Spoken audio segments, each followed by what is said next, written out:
जय मां कंजर, जय माता दी। आज के वीडियो में हम माता अन्नपूर्णा व्रत कथा आपके सामने प्रस्तुत करने जा रहे हैं। उम्मीद करती हूँ कथा का पूरा फल लेने के लिए अब कथा को शुरू से लेकर अंत तक जरूर श्रवण करेंगे। एकाग्र होकर इस कथा को श्रवण कीजिएगा और कमेंट बॉक्स में जय मां अन्नपूर्णा, जय माता दी लिखकर अपनी हाजिरी जरूर लगवाइएगा। तो चलिए अभी हम माता की कथा को शुरू करते हैं। ओम गणेशाय नमः। युधिष्ठिर बोले, हे देवकी के आनंद को बढ़ाने वाले भगवान श्री कृष्ण, मुझे वनवास के समय बड़े बड़े दुख सहने पड़े। हे केशव, भोगों की बात तो दूर रही, मुझे तो ये भी ज्ञात नहीं कि पेट भर भोजन के लिए अन्न कैसा होता है। कभी दिन में, कभी रात्रि में कम, कभी अधिक भोजन संयोग से ही प्राप्त होता था। हे प्रभु, कभी सूखा, कभी चिकना, तो कभी स्वादिष्ट और कभी बिना स्वाद का भोजन प्राप्त कर विकल रहता हूँ, अथवा कभी कभी भूख से पीड़ित होकर पृथ्वी पर सो जाता हूँ। हे कृष्ण, विभिन्न प्रकार के कंदमूल, फल, शाक आदि को खाकर भी मेरा मन भूख से व्याकुल रहता है, जिसके कारण मेरी तृप्ति नहीं होती है। हे प्रभु, गांडीव को धारण करने वाले अर्जुन वो महाबली भीम के साथ रहते हुए भी मेरा राज्य दुर्योधन ने हर लिया और मेरा अपने बंधु बांधवों से वियोग हो गया। हे पद्मनाभ, मुझे इस प्रकार का कष्ट क्यों सहना पड़ रहा है? हे कृष्ण, इस संसार में प्राणियों को अन्न का कष्ट किस कारण से सहना पड़ता है? हे माधव, मुझ पर कृपा करके बताएं कि इस संसार में ऐसा कौन सा क्रम है जिसके करने से दरिद्रता व बंधु बांधवों से वियोग ना हो, और ना ही किसी से द्वेष अथवा वे मन से हो, ना ही किसी से कुछ मांगना पड़े। श्री भगवान बोले, जब पिता की आज्ञा को मानकर समस्त राज्य त्याग कर श्री रामचंद्र अपनी पत्नी सीता और अपने अनुज लक्ष्मण के साथ दंडकारण्य वन में निवास कर रहे थे, उस समय हे राजन, एक दिन लक्ष्मण भोजन की खोज में दिन भर अरण्य में घूमते रहे, किंतु सायंकाल तक जब उन्हें कुछ न मिला तो वे श्री राम के पास वापस लौट आए और उन्हें प्रणाम कर दुखी और आंखों में अश्रु भर चुपचाप उनके सामने बैठ गए। ऐसी स्थिति में श्री राम ने अपने अनुज को मधुरवाणी से समझाते हुए कहा, हे वत्स, अपने हृदय को दुखी मत करो, क्योंकि इस संसार में प्राणी अपने भाग्य का फल भोगते हैं। मनुष्य पूर्व जन्म में जो दे आया है वही इस जन्म में प्राप्त करता है, इसके अतिरिक्त उसे कुछ नहीं मिलता। हे महाबाहो, जिसने सुस्वादु, सुरस और मनोहर भोजन दिया है वही अनंत प्रकार के खाने योग्य भोजन को प्राप्त करता है। हे बंधु, जिन्होंने पूर्व जन्म में कुछ भी नहीं दिया वे हमारी तरह कष्ट को प्राप्त करते हैं। देखो ना, संपूर्ण पृथ्वी अन्न से युक्त है, फिर भी हम कर्म फल से अन्न के लिए तरस रहे हैं। हे सुमित्रा नंदन, हम लोगों ने निश्चित रूप से पूर्व जन्म में ब्राह्मण को नहीं खिलाया है, अतः महाबुद्धे, इसे कर्म फल समझते हुए इसकी चिंता छोड़ दो। श्री राम और लक्ष्मण में इस प्रकार का वार्तालाप हो रहा था कि महात्मा अगस्त्य ऋषि वहां पहुंच गए और श्री राम ने उठकर उन्हें प्रणाम किया। हे युधिष्ठिर, उचित रूप से सत्कार हो जाने के पश्चात सुख पूर्वक बैठे हुए अगस्त्य ऋषि से श्री राम ने यही बात पूछी जो तुम मुझसे पूछ रहे हो। तब अगस्त्य ऋषि ने कहा, हे श्री राम, मैं इस विषय से संबंधित एक कथा सुनाता हूँ। इस महान अपार समुद्र रूपी संसार से मोक्ष कराने वाली भगवान शिव की परम प्रिय काशी नाम की नगरी है। उस नगर में देवदत्त व धनंजय नाम के दो ब्राह्मण भाई निवास करते थे, जिनमें देवदत्त तो अति धनवान था, किंतु धनंजय धनहीन होने के कारण बड़ा दुखी रहता था। बड़ा परिवार होने के कारण दुखी धनंजय अति चिंतित होकर सोचने लगा कि मैंने ऐसा कौन सा पाप किया है जिसके कारण मुझे अन्न प्राप्त नहीं होता है। क्या मैंने गर्भवती स्त्री अथवा बच्चों को दिए बिना अकेले ही सब कुछ भक्षण कर लिया था, या मेरे गृह से सत्कार के बिना कोई अतिथि वापस लौट गया? क्या मैंने किसी के द्वारा दिए हुए अन्न को श्रद्धा से ना खाकर उसकी उपेक्षा की या उसकी निंदा की, अथवा भोजन करते समय क्रोध करके उस अन्न को उठाकर दूसरी ओर फेंक दिया? क्या कभी मेरे पास अधिक अन्न होने के कारण अधिक धन पाने के लोभ से अकाल पड़ने की कामना की, अथवा मैंने रास्ते में पड़े हुए अन्न की उपेक्षा की? क्या मैंने किसी के द्वारा प्रदत्त किए हुए अन्न को बिना तृप्त हुए ही अहंकार से त्याग दिया, या श्राद्ध से निमंत्रित होकर भी मैं धन के मद में आकर वहां नहीं गया? क्या मैंने देव पूजा के समय परिवार की स्त्रियों की निंदा तो नहीं की? क्या मेरे गृह में भोजन करने वाले सदैव बिना तृप्त हुए ही रह जाते थे, अथवा उत्तम अन्न के रहते हुए भी मैंने अपने बंधु बांधव के कुअन्न तो नहीं प्रदान किया? क्या श्राद्ध के दिन मैं किसी बहाने से विघ्न तो नहीं डाल देता था, या पितृ देवता और ब्राह्मणों के निमित्त कार्य का निषेध तो नहीं कर देता था, जिसके कारण मुझ कुटुंबी को प्रतिदिन ही अन्न दुर्लभ हो गया है, जबकि पूर्ण भोजन योग्य अन्न प्राप्त करने के लिए मैं अत्यधिक परिश्रम करता हूँ। भूख से पीड़ित अति शिक्षित अपने बालकों को देखकर मेरा हृदय विदीर्ण हो जाता है। धनवान के बच्चों को अच्छा अच्छा भोजन खाते देखकर ये मेरे बच्चे उनसे भी मांगने जाते हैं। अपनी दीन माता को ये बालक पकड़ पकड़ कर खींचते हैं। इस प्रकार ये बालक अपने आप भी रोते हैं और अपनी माता को भी रुलाते हैं, और बच्चों की मुख की कांति नष्ट हो गई है। खाली हाथ मेरे घर जाने पर भूख से मुरझाए हुए मुख वाले मेरे बच्चे जब मुझे टटोलते हुए अन्न की खोज करते हैं, तो इनकी दशा देखकर मुझे ज्वर चढ़ जाता है। तब मैं समझता हूँ कि मैं पृथ्वी में धंसता जा रहा हूँ। क्या कारण है कि मुझे इस प्रकार दरिद्रता प्राप्त हुई है? क्या मैंने समस्त क्लेशों व कष्टों का नाश करने वाले भगवान विष्णु का सदैव पूजन नहीं किया? क्या मैंने स्वर्ण एवं गो का दान नहीं किया और एकादशी का व्रत भी नहीं किया? अथवा अन्य लोगों की नगन स्त्रियों को क्या मैं प्राय देखता रहा? क्या कोई कामातुर शूद्रा मेरे साथ मेरी शैया पर सोई? क्योंकि शूद्रा के संसर्ग से निस्संदेह ही ब्राह्मण की लक्ष्मी व ब्राह्मण तब समाप्त हो जाता है। क्या मैंने क्रोध में आकर अपनी माता को कठोर वचन कहे या पिता की निंदा की, अथवा स्त्रियों के विलक्षण रूप को देखकर उनकी निंदा की? क्या ऋतु काल में मैंने अपनी भार्या का त्याग किया या अन्न ग्रहण करते समय उसे कठोर वचन कहे? कहीं मैं सदा दूसरों को झूठा कलंक ही लगाता रहा, या दूसरों से नीचता व उनसे हिंसा करने पर तत्पर रहता था? क्या मैं सदैव लोगों से झूठा द्वेष रखता था या उनसे वाद विवाद किया करता था? मैं बड़ा विद्वान हूँ, किसी से क्या कहूँ? क्या मुझसे ऐसा अभिमान था या बेकार की प्रतिज्ञा लिया करता था? इस प्रकार चिंतित उस ब्राह्मण ने एक दिन मणिकर्णिका घाट पर स्नान किया और भगवान शिव को प्रणाम कर मुक्ति मंडप में बैठ रुद्र सूक्त का पाठ करने लगा। इसी कार्य में पूरा दिन व्यतीत हो गया। रात्रि में कुशा के आसन को जमीन पर बिछाकर अपनी दरिद्रता के निवारण का चिंतन करते हुए वे भगवान शंकर और माता पार्वती का स्मरण कर ऐसे ही सो गया। उसे स्वप्न में एक अति मनोहर जटाधारी ब्राह्मण दिखाई दिया और उस ब्राह्मण ने धनंजय से कहा, हे धनंजय, प्राचीन काल में कांचीपुर के राजा का शत्रुमर्दन नाम का एक पुत्र था। जब राजकुमार शत्रुमर्दन को उसके पिताश्री ने राजकुमार बनाया, तो उसने अपने मित्र हेरम्ब को राजकुमार ने अपने ही तुल्य कर दिया। एक बार राजकुमार अपने मित्र हेरम्ब के साथ अरण्य में शिकार खेलने के लिए गया। वहां उस राजकुमार ने अनेकों सुकरों, भैंसों, गैंडों, भेड़ों तथा खरगोशों का वध किया।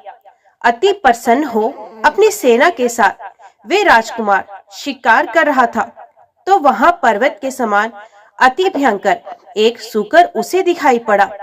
वे सूकर ऐसा दिख पड़ रहा था कि मानो समस्त पृथ्वी को खंड खंड कर देगा और संपूर्ण सेना को वे निगल जाएगा। प्राण बचाने के लिए चारों तरफ से लोग उस सूकर पर तीखे बाणों की बौछार करने लगे। भयंकर नाद करते हुए सहस्रों कुत्ते उस पर टूट पड़े, किंतु उस युवा सूकर ने उनकी जरा भी परवाह कर उन कुत्तों को चीरकर मार डाला। उसने मनुष्यों के वक्षस्थल व जांघों को चीर डाला और घोड़ों के अंडकोश नोच लिए, जिससे घबराकर सभी भाग खड़े हुए।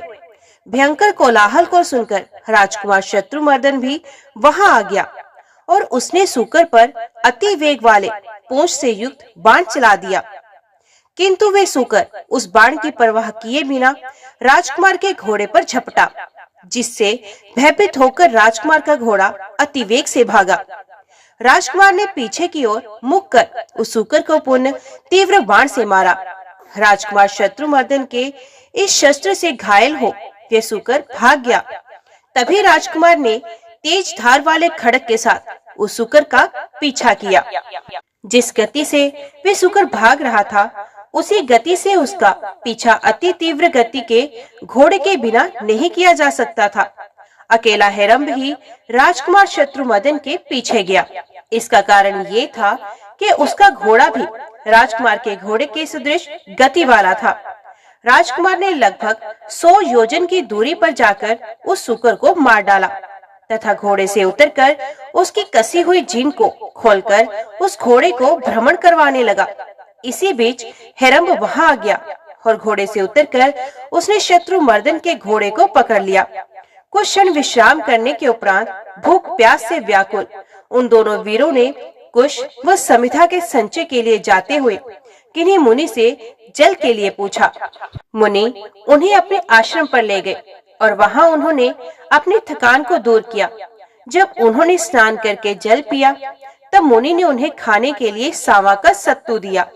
उच्च वृत्ति से प्राप्त और पितरों, देवताओं व अग्नि को अर्पित करने के पश्चात बचे हुए सत्तू को प्राप्त कर बुद्धिमान राजकुमार अति प्रसन्न होकर हृदय से उसका भक्षण करने लगा।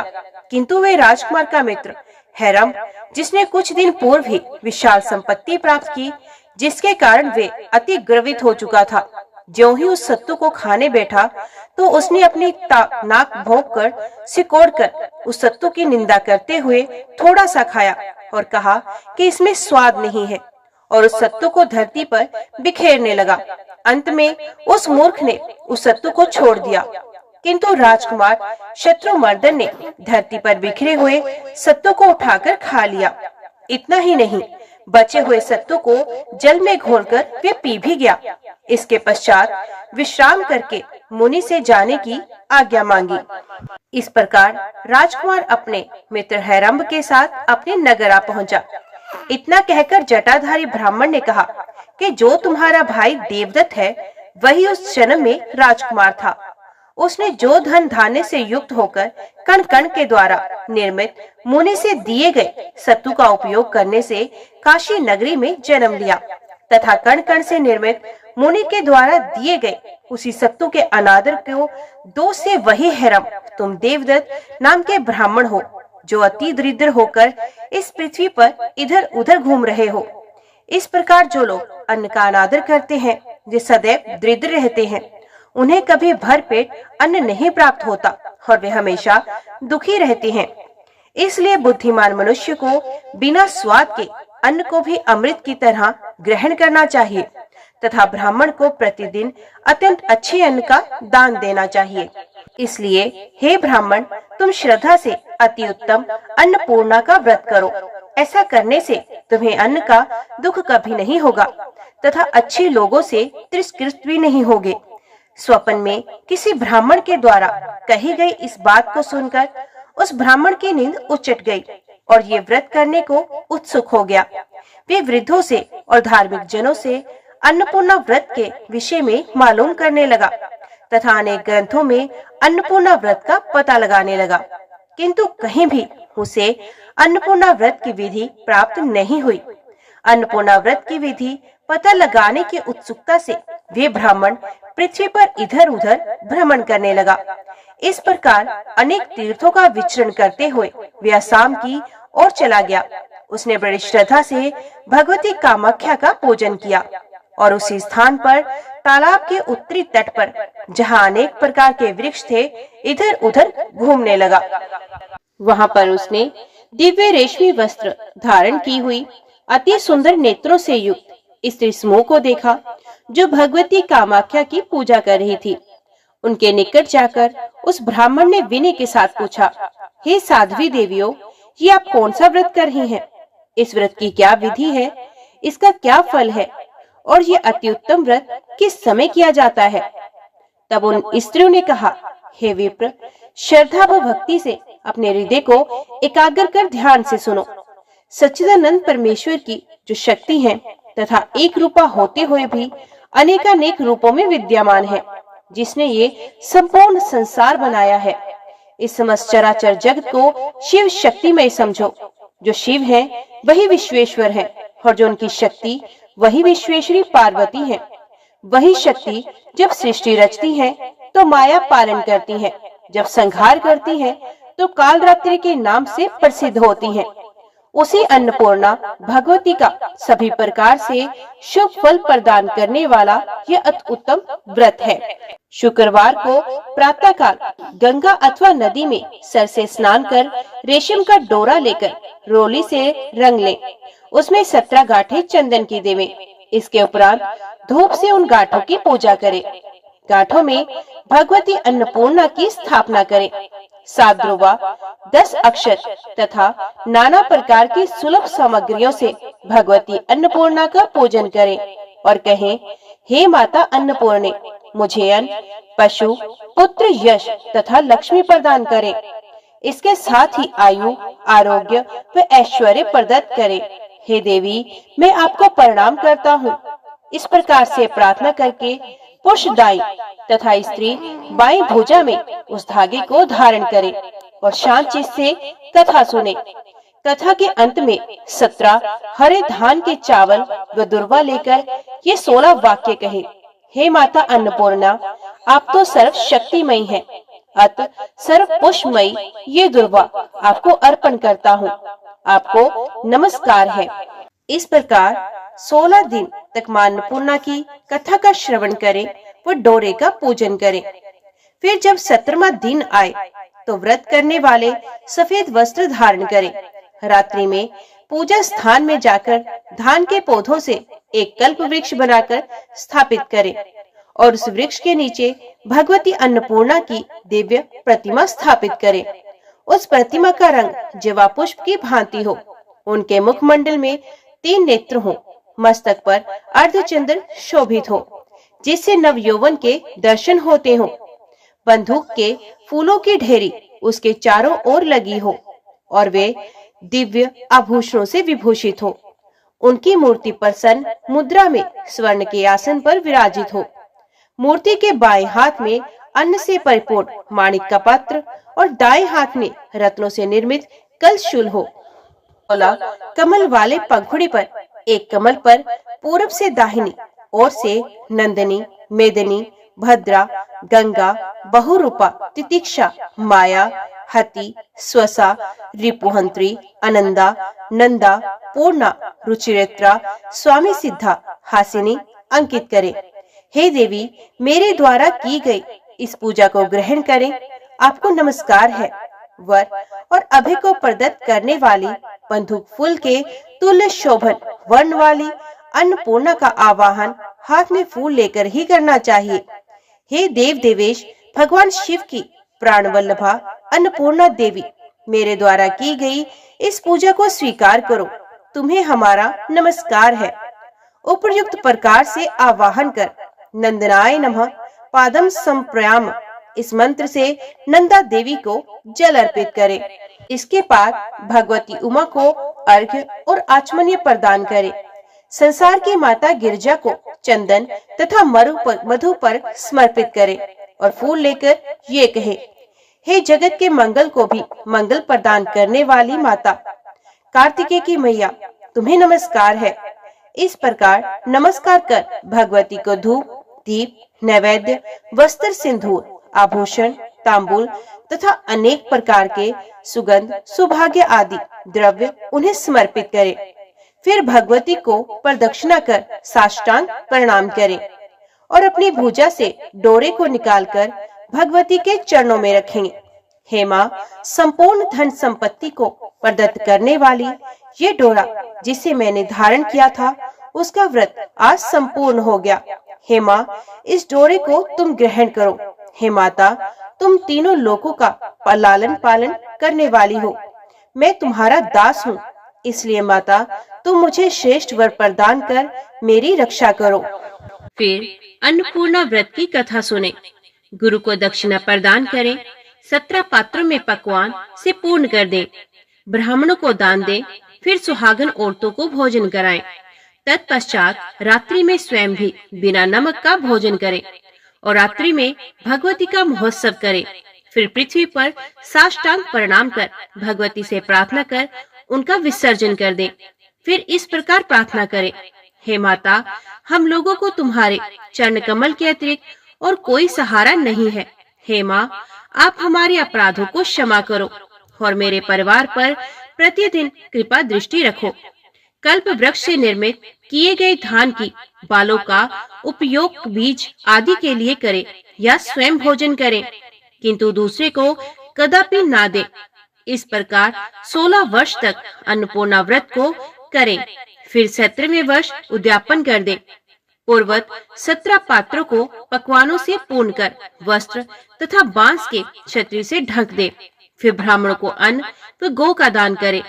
अपने गुरु को अन्न का 3 पात्र प्रदान करे। इस प्रकार वहाँ पर पूजा करने वाले ईश्वर ने उस धनंजय से कहा, जिनको इस व्रत के फल में संदेह हो तथा जिसे देवता और गुरु वचनों में श्रद्धा न हो, उनको ये व्रत नहीं करना चाहिए। जो भक्ति तथा श्रद्धा से रहित हो, नास्तिक हो, विद्या को निगूहन करने वाला शठ हो, उसे ये व्रत कदापि नहीं कहना चाहिए। जिसे देवता और गुरु वचनों में श्रद्धा हो, जो पिता का भक्त और ज्ञानी हो, उसी से ये व्रत कहना चाहिए। उन स्त्रियों के द्वारा अन्नपूर्णा व्रत को सुनकर धनंजय अति प्रसन्न हुआ और अपने जन्म को कृतार्थ समझकर उसने स्त्री समूह को प्रणाम किया। फिर अन्नपूर्णा का व्रत करने लगा। वे इस व्रत को करके अपने घर काशी में गया। उसकी लक्ष्मी प्रतिदिन बढ़ने लगी। मदमस्त हाथी व घोड़ों से उसका घर सुशोभित हो रहा था।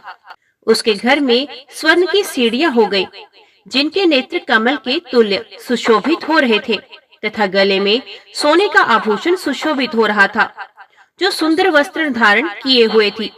ऐसी अनेकानेक दासियों से उसका घर सुशोभित हो गया।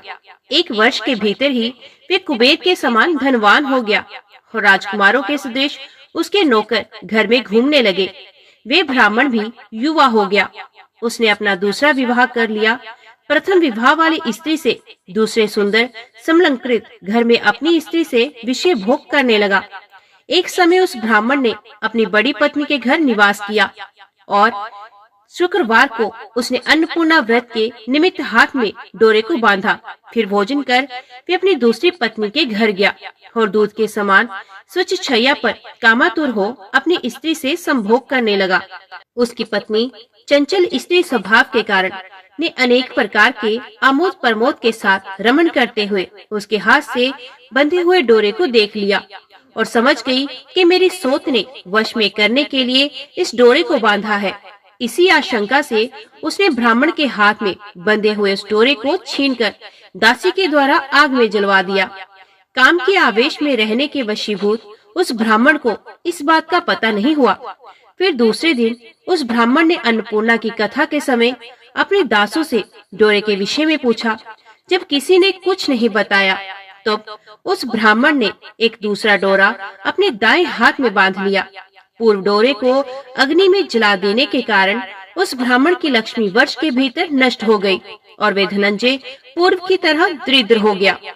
उसे कहीं भिक्षा भी न मिलती थी। वे विचलित हो उठा और विचार करने लगा कि मेरे डोरे को किसने चुरा लिया। जिस दिन से मेरा डोरा नष्ट हुआ, उसी दिन से मुझे दरिद्रता ने घेर लिया है। यद्यपि मैं भगवती का व्रत कर रहा हूँ, फिर भी मुझे फल नहीं होता। इसका क्या कारण है? पहले जब मैं दरिद्र था तो भिक्षा भी मिल जाती थी, पर इस बार की दरिद्रता में तो मुझे भिक्षा भी नहीं मिलती। अब मैं इसका कारण किससे पूछूं कि मेरी लक्ष्मी क्यों नष्ट हुई?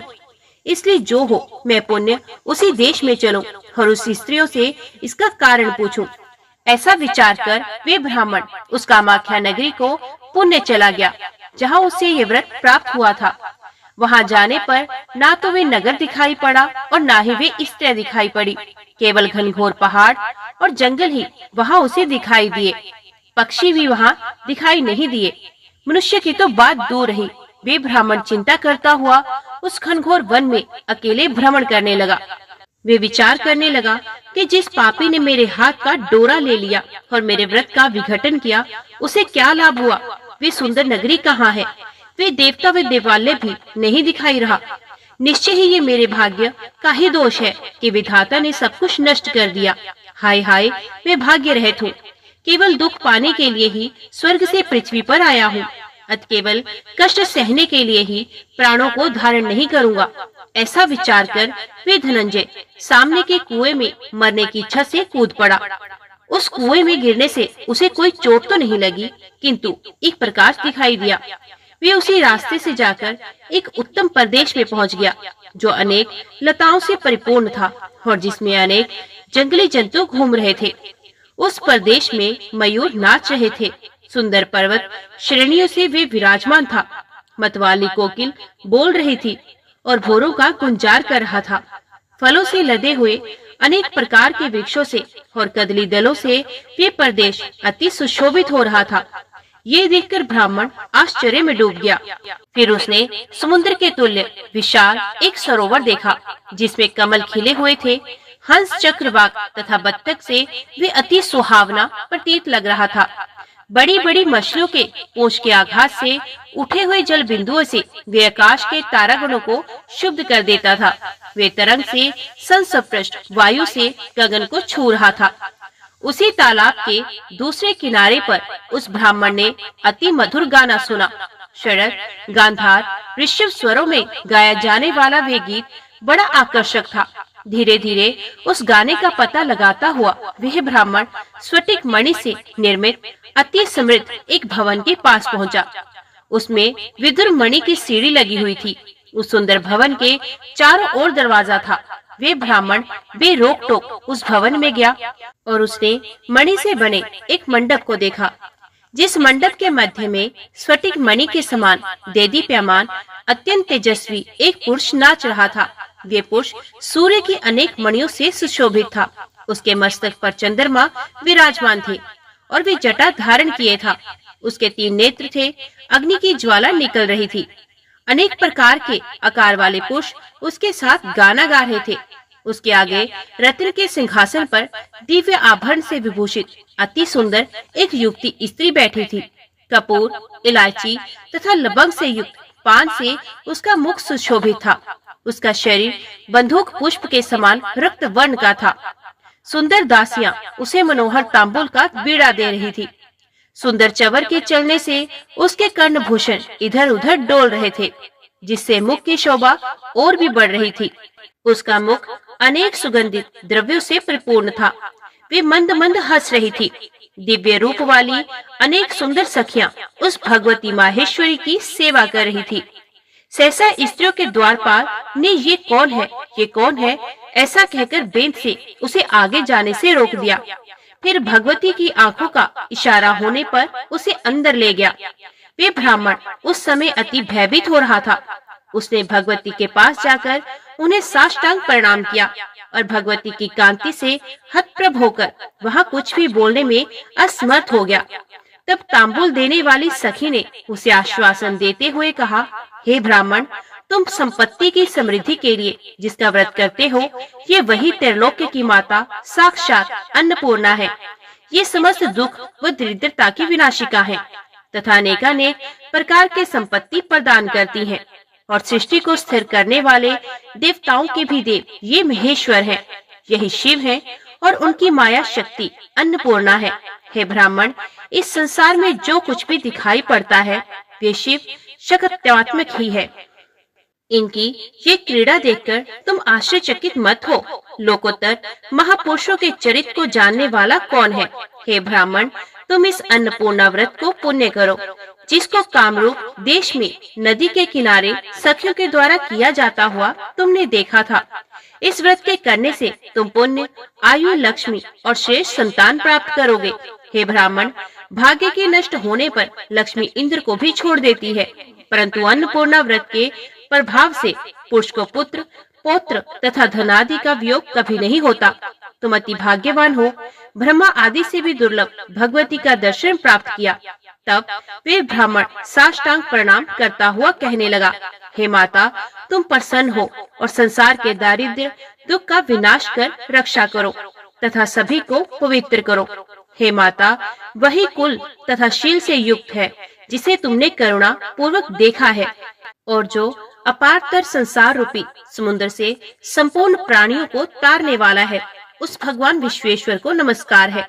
तब अन्नपूर्णा ने प्रसन्न होकर कहा, हे ब्राह्मण, जो मेरे प्रिय इस उत्तम व्रत को करते हैं उनकी श्री लक्ष्मी सदैव बनी रहती है।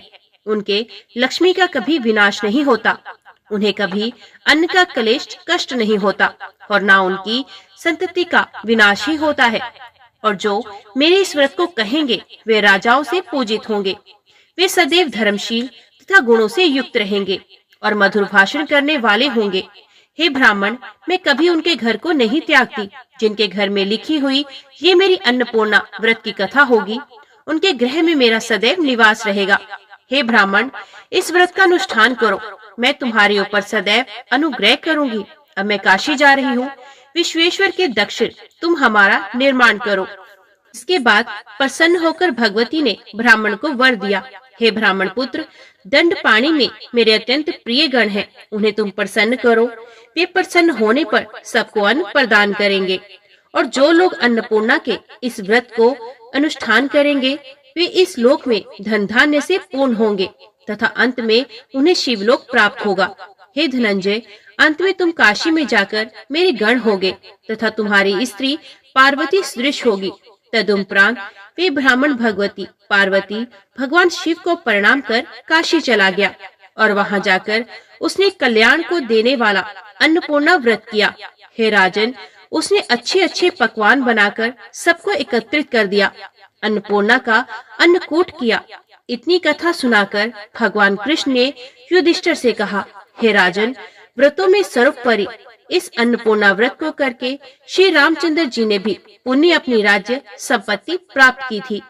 हे महाबाहो, यदि आप भी लक्ष्मी, यश, कीर्ति तथा संतान प्राप्ति की इच्छा रखते हैं तो अपने सभी भाइयों के साथ इस व्रत को अवश्य कीजिए। प्राय करके जो व्यक्ति भाग्यहीन होते हैं वे इस व्रत को नहीं कर पाते, क्योंकि हमेशा उनका हृदय चंचल एवं उद्विग्न रहता है।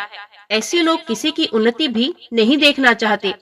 नंदी बैल पर चढ़ने वाली भगवान शंकर की अर्धांगिनी पत्नी, सब पर दया दृष्टि रखने वाली ऐसी हिमालय पुत्री श्री अन्नपूर्णा देवी जी को मैं प्रणाम करता हूँ।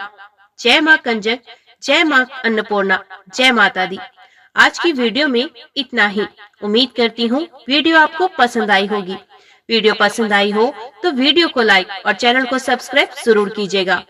जय माता दी लिखकर कमेंट बॉक्स में अपनी हाजिरी और अपने सुझाव देना ना भूलिएगा। तो मिलते हैं अगली कथा अगली वीडियो के साथ। तब तक के लिए देखते व सुनते रहिए। जय माँ कंजक, जय माता दी।